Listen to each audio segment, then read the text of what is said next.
Wali Kota Palembang pastikan harga dan ketersediaan bahan pokok stabil. Wali Kota Palembang Ratu Dewa, beserta jajarannya, pihak Badan Pusat Statistik, BPS, dan Bulog Sumsel Babel, melakukan monitoring stabilitas harga dan ketersediaan pasokan bahan pokok, hingga operasi pasar komoditas beras dan minyak goreng, di Pasar KM5 Palembang, pada Senin 27 Oktober 2025. Dalam kegiatan tersebut, Wali Kota Palembang Ratu Dewa mengatakan, jika ketersediaan pasokan, hingga harga bahan pokok tergolong stabil. Seperti harga daging ayam ras saat ini dibanderol Rp37.000 per kilogram. Bahkan, harga emas perhiasan juga mulai turun dari sebelumnya tembus ke angka Rp14 juta per suku. Stok aman? Aman. Harga? Stabil. Saat ini kita belajar online jualan. Semoga bilang. Biar nyemis jos. Kemarin kita yang ketemu di turnamen Pak. Mohon itu aja.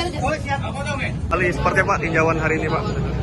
Ya, alhamdulillah syukur pada pagi hari ini kami mengadakan monitoring terhadap stabilisasi harga pasaran di beberapa pasar yang ada.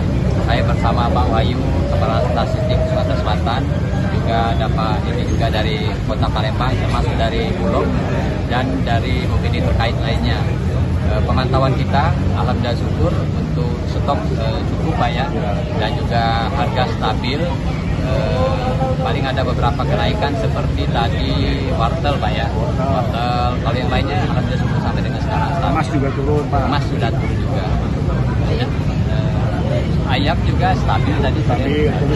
Tapi ada masukan dari Pak Wahyu Statistik maupun dari Bulog untuk pasar murah.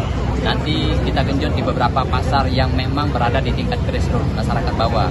Dan nanti kita melalui koordinasi Pak Asisten 2, nanti pasar murah, gerak pasar murah dibantu pihak Bulog, harganya juga di harga pasaran. Nanti kita gerakkan di 107 kecamatan dan di 18 kecamatan.